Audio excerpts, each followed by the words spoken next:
अस्सलाम वालेकुम आज रनो अस हाक तो सही त्रोहस कोकुड़ वारिया मजेदार सिन गसान हाक तो कोकुड़ यह हाक तो कोकुड़ सिन रनुन तह वारिया सहल आसान यह पन्ने वाड़ मज गरी कशुर हाक चमन तो यम जि त्रे चमन रुत यह वंदस खतर यह हाक थवान रुत तो वंदस मन पत इस्तेमाल कर वंदस मन हाकस गसान वारिया मज तो यह हाक कड़ो तो अथ त्रो कोकुड़ तो रनोस मजेदार सिन पक्यो करो जल्दी जल्दी शुरू मे थो हाक असल पट चरित करित यथ छान मज तो छलो मे असल पट आब सत आब ग्राय 5-6 करने यह सोरी लस वस नेरित मे जोल गैसस पे थोम प्रेशर कुकरुक बान तो यथ मज त्रो ये तिल वार मज तिल क्रेंड 3 यह बन फल तेल इस्तेमाल करान कोशिश गस करें कि फल तेल गस आसन साफ क्या सेहत बाबत वारिया मुफीद तो युथु यथ तिलस दुह नेर तुथु त्रो यह हाक यथ ऊर गोनेथ हाक आसान वारिया मगर यह पत चमान यह बसान बोड़ क्रिंजला मगर ये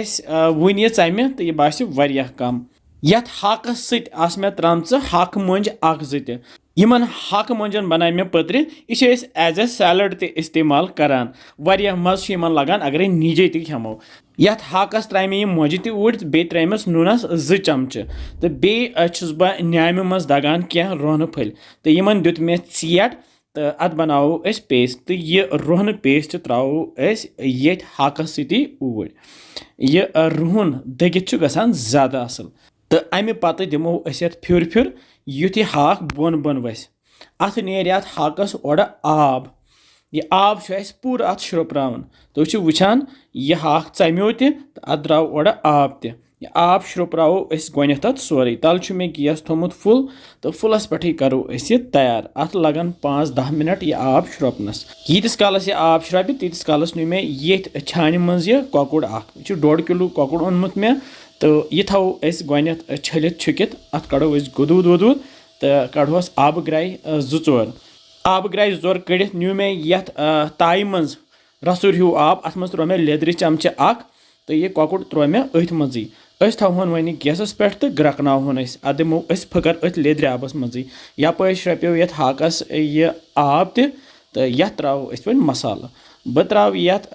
मर्चवांगन पाउडर 1.5 चमच लेदर चमच अख बे त्रोस यह बादान पाउडर चमच 1.5 बे त्रोस अदरक प्यूंत अख तो बे त्रोस यह बड़ाल अख बस युत मसाल त्रो यह मसाल रलाओ यथ हाकस सोरे अगर दानवल पाउडर गर हेको दानवल पाउडर त्रित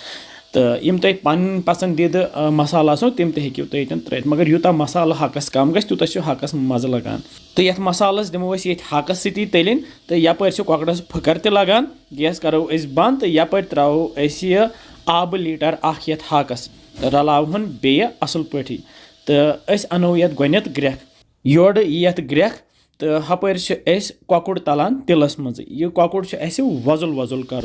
यूता यह वजुल वजुल गस तूता लगे पता हाकस सत असल पे पाक तो यपर हाक तो ग्रेकान तो ये थो बह पे यह ठंड तो दिमो स्टीम प्राड़ो यूत काल ये 2-4 सीटी नेरान ओर यह हाक गस 90% तैयार गछुन अगर सब्ज सब्ज हाक खुन अन तेल पे सीटी दिन क्या तेल यह ठंड बगैर तैयार कर